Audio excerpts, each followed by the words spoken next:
রাসূল সাল্লাল্লাহু আলাইহি ওয়াসাল্লামকে অবমাননার প্রতিবাদে এবং হিন্দু পুরোহিত এবং বিজেপি সাংসদকে গ্রেফতারের দাবিতে বিক্ষোভ মিছিল। ভারতের মহারাষ্ট্রের হিন্দু পুরোহিত রামগিরি মহারাজ রাসূল সাল্লাল্লাহু আলাইহি ওয়াসাল্লামকে নিয়ে কটূক্তি ও বিজেপির সাংসদ নীতেশ রানের সমর্থনের প্রতিবাদে বিক্ষোভ মিছিল ও সমাবেশ করছে চাঁপাইনবাবগঞ্জের আলেম ওলামা ও সর্বস্তরের তৌহিদি জনতা। গত শুক্রবার বাদ জুমা জেলা শহরের শান্তি মোড় থেকে একটি বিক্ষোভ মিছিল বের হয়। মিছিলটি জেলা শহরের বিভিন্ন সড়ক প্রদক্ষিণ করে বিশ্ব রোড মোড়ে গিয়ে শেষ হয়।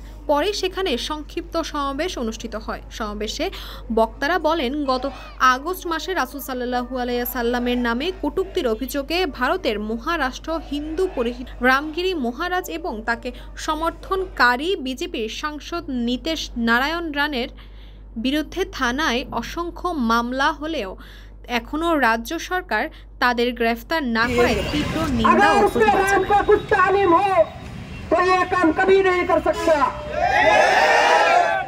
इससे पहले राम रहीम के नाम पर ज़िना किया, औरतों को जलील किया, उसका नाम भी राम रहीम था।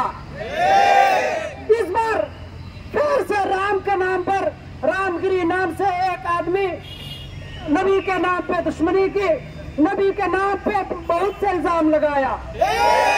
हम इंडिया को बताना चाहते हैं, तुम सावधान हो जाओ, तुम अलर्ट हो जाओ, तुम एनआरसी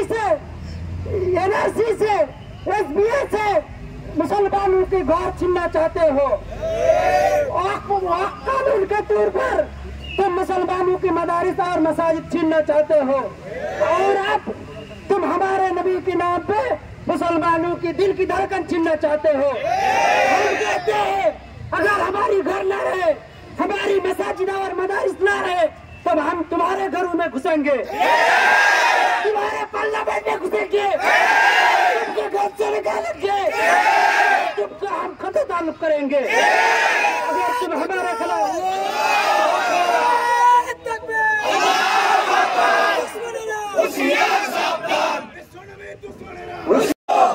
সংগ্রামী ইসলাম প্রিয় তৌহিদি জনতা, আজকে আপনারা এখানে একত্রিত হয়েছেন দুনিয়ার কোন লোক লালসতাই নয়।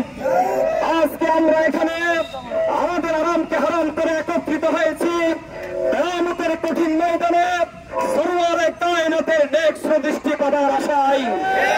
এই লক্ষ্যে আজকে আমি উদাত্ত কণ্ঠে বলতে চাই, ইয়া রাসূলুল্লাহ, আপনার জন্য যদি আমার মতে কোনো একটা মানুষের নয়, শত কোটি মানুষের জীবন রক্ত উৎসর্গ করতে হয়।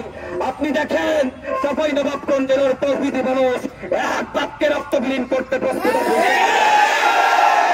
সংগ্রামী প্রিয় তৌহিদি জনতা, আপনারা লক্ষ্য করবেন এই মজলিসের মধ্যে মাদ্রাসার ছোট ছোট বাচ্চাগুলো আসছেন।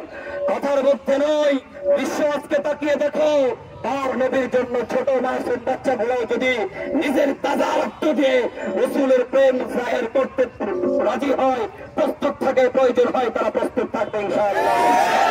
এই পর্যায়ে আমাদের সামনে যে ব্যক্তি নবীকে গালিগালাজ করবে, নবীকে ওয়াকাত্ত ভাষায় কথা বলবে, নবীর ইজ্জতের উপর হামলা করবে, কালেমা লেপন করার চেষ্টা করবে, তার একমাত্র শাস্তি হলো তার কল্লা দ্বিখণ্ডিত করে দেওয়া। অতএব নবীর দুশ্মনের কোন রাজনৈতিক পরিচয় নাই, নবীর দুশ্মনের কোন গোত্রীয় কোন বংশীয় পরিচয় নাই, নবীর দুশ্মনের কোন দলীয় পরিচয় নাই। চাই সে যে কোনো ধর্ম অবলম্বী হোক না কেন, তার একমাত্র শাস্তি হলো তার মৃত্যুদণ্ড কার্যকর করতে। মোহতারাম হাজিরিন,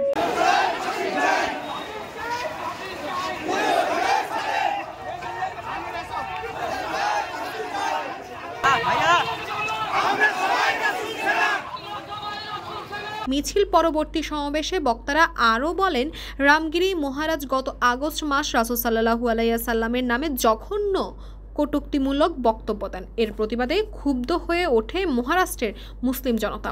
রামগিরির বিরুদ্ধে রাজ্য জুড়ে 50টিরও বেশি মামলা হয়। রামগিরির পক্ষে সমর্থন জানিয়ে একের পর এক মুসলিম বিদ্বেষী বক্তব্য দিতে থাকেন। মহারাষ্ট্রের বিজেপির হিন্দুত্ববাদী সাংসদ নীতেশ রানে রামগিরি মহারাজের বিরুদ্ধে যারা কথা বলবে মসজিদে ঢুকে তাদের পেটানো হবে। নীতেশের বিরুদ্ধেও বেশ কয়েকটি মামলা হয়েছে। আগামীতে ভারতীয় দূতাবাস ঘেরাও সহ কঠোর আন্দোলনের হুঁশিয়ার দেন বক্তারা। তাসফিয়া তাবাসসুম, এই সময়, ঢাকা।